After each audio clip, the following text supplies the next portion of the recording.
back again today with my project that I did with Natasha and Janet. I'll put links down below to these girls. Hopefully they'll have their projects done, because when I left they were barely started on theirs. So I had a great time crafting with them. We each had our own canvas to work on, and this is mine. So I'm super excited and happy how it came out. I did have in mind what I wanted to do when they mentioned that we were going to do a canvas. Since it was going to be for myself, right away I knew I wanted a unicorn, but I just didn't know how about, I was going to do this unicorn. But this right here reminded me, I remembered that I had this unicorn. It's a magnet that comes from Target, and I had it on my wall, but it was kind of lonely just sitting there and small. So this is what I made during that birthday crafty day that we had, or craft girl day, I don't know, whatever you want to call it, but this is what I did. And yes, I was done before them. I am a fast crafter, I guess. Everybody says so, so I guess I am, since I was with two other girls and I was done first. And I wasn't trying to rush. It was just me. I just had to get, when I start something, I gotta finish it. But this is how it came out, and it's so sparkly, and I don't know if you can catch all the sparkle that's on here. I have one more thing left to do. I didn't do it yet, but I am going to spray it with a sealer so that the glitter that I have on here doesn't come off. Now everything that I use is put away already, so I'll try to explain it, but yeah, okay. So we used an 8x10, I believe, canvas. I'm not sure where she got this, but you can find these canvas anywhere. Michael's, Hobby Lobby. You could find them at Tuesday Morning. You could find them at Walmart, Joann's. So that's what that is. And I did kind of pre-think it out when I knew what we were doing. We found out a few days, I don't know, within the week before I went over there, I knew that we were going to work on a canvas. So that's when I started to think what I wanted to do.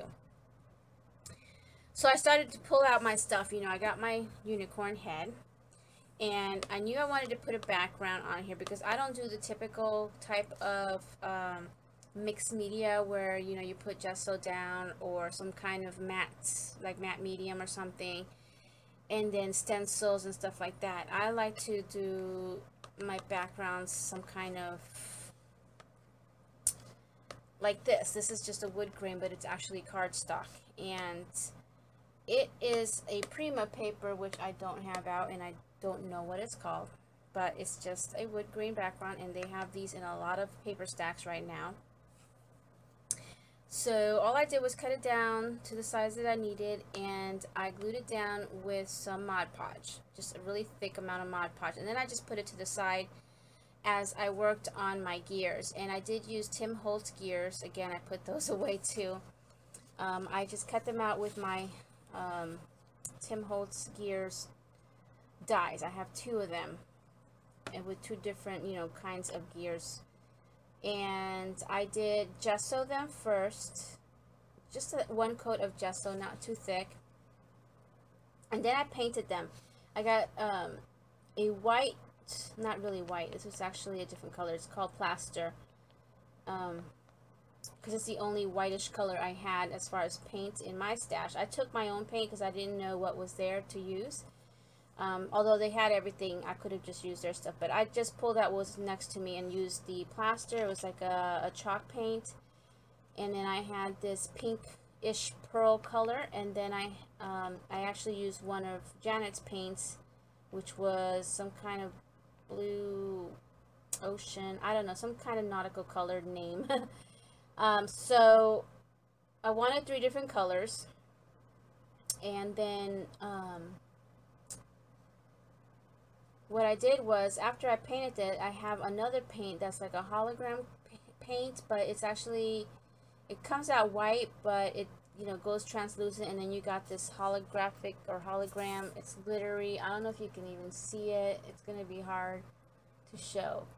So the paint itself had that, so I just did it over everything, and then I put those to the side. So I have bigger gears on the background because I don't have, you know, metal big gears, and I knew I was going to mix metals and paper. I have a little bit of trim, which a lot of it got covered up, but that's okay. I have feathers in here, all kinds of different things, all mixed together, and I didn't change the colors of any of it except for that because it was just a chipboard color. So before gluing anything else down after the paper, I kind of placed things around to see how it would look.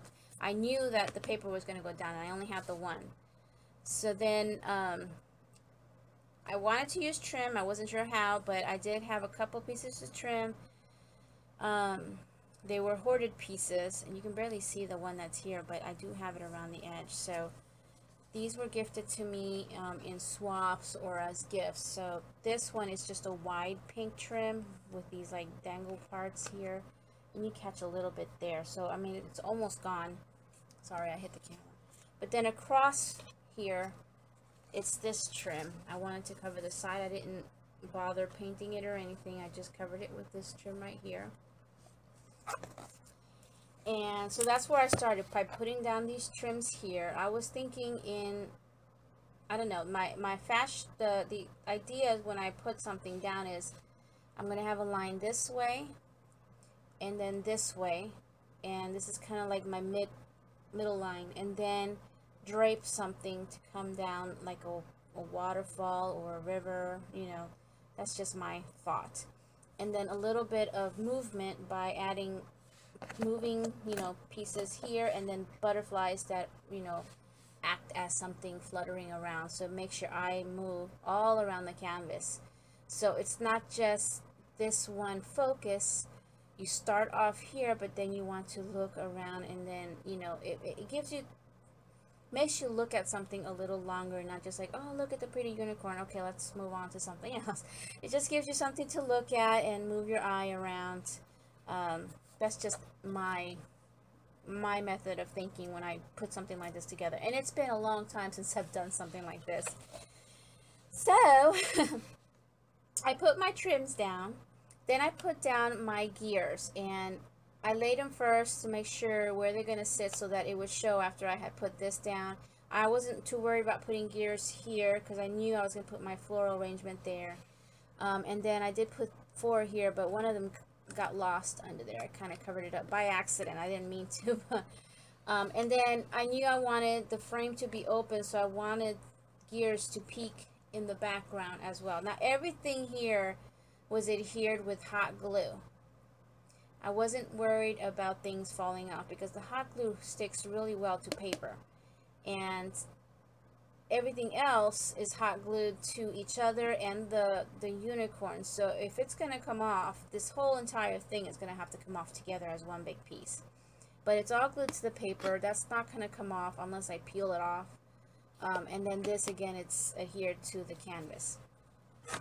Alright, so the gears went down, not the metal ones. That I did afterwards. I just put these pieces that I had painted. Those. And then this is a Michaels frame from a couple years back. I don't know if they're going to be carrying these things anymore, if they're carrying them now. It's been a while since I've seen them, but it's a nice size frame. It's the original color. I left it because I did want mixed colors in here. This is my color scheme as far as my room. It's just a mixture of pastels.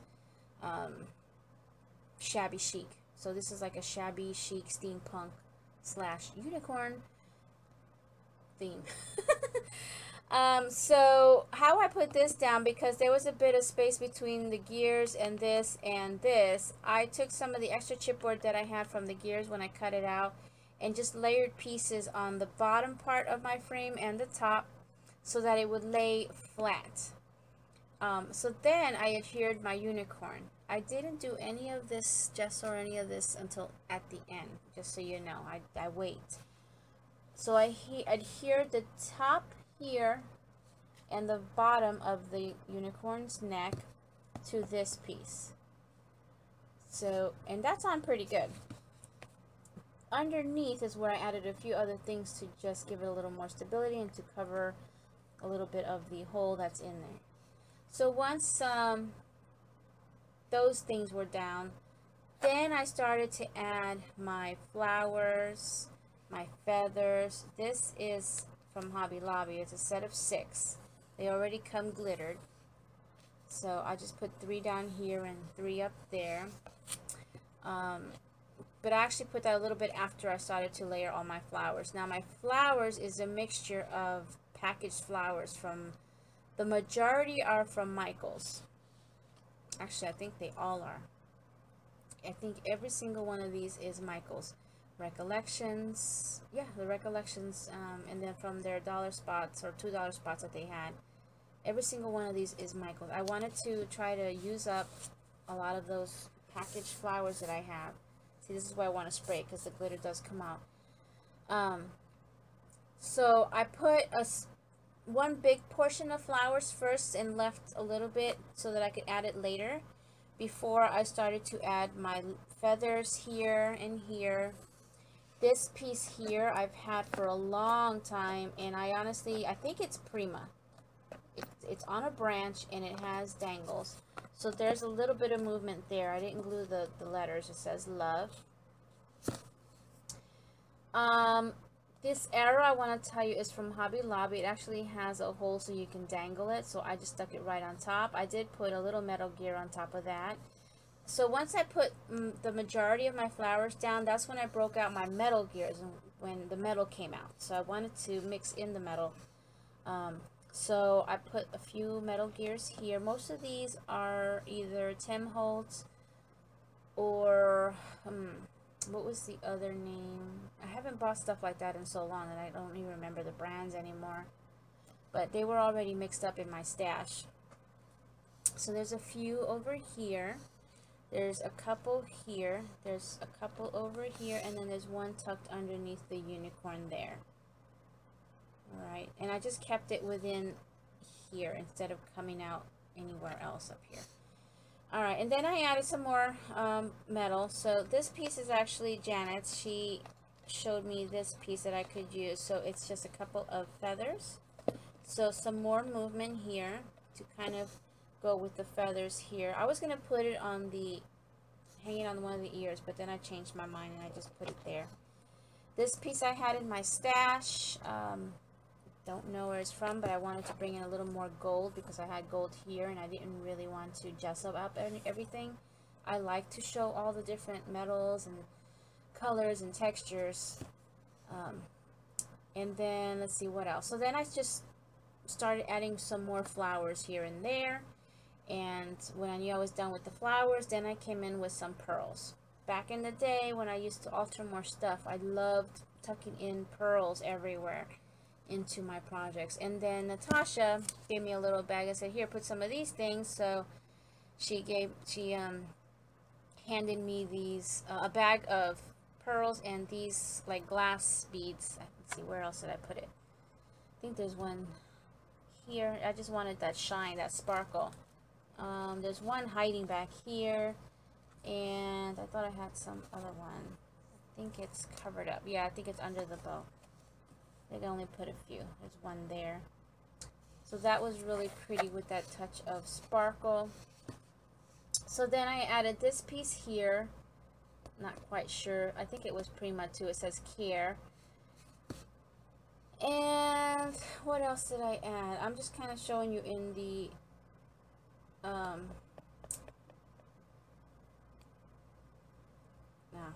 I lost my train of thought. So after I put all those down, then I came in with the butterflies. Now these butterflies that I put, they are from the Miami warehouses. I picked that up years ago, like 2 or 3 years ago. I don't go there anymore because I don't make those kits like I used to. So I started with this one. I knew I wanted one right there, and then I just kind of made it so that it looks like they're flying around like this in a circle. Okay, so I just used a couple of white ones and blue ones, and they're already glittered and just the right color for me. It was perfect. So once I knew I had all my elements on, then I came in with, I don't have gesso of my own.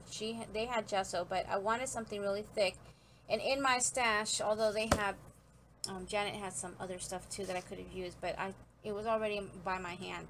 I had a jar from Christmas from Michael's that's like a paste, and I can't remember the name, but it's like a really thick paste. So it's like gesso, just really thick. So I went and gessoed up everything like I normally like to do. I just dab it with a sponge dauber and dab everything. I just started to dab everything that I wanted. I wanted to kind of disguise the fact that this was plastic, so I gessoed him as well, some on his horn, just everywhere. And it kind of just brings everything together. So once I did that, I dried it, and then I came back again with the same stuff, the same paste, and started to put it thick on certain places and sprinkled on some of that glitter, which at the moment I can't think of the name. It's from, I think it's like what's it called? It's not Frontage. I think the brand was, I don't know. But it is so sparkly, as you can, or maybe you can or can't see it. I don't know if the sparkle is showing, but I put the paste on thick in places that I wanted it to sparkle. See, and there's even some here on the main, here, on a lot of the flowers. So I put it on, I sprinkled on the glitter and shook it off.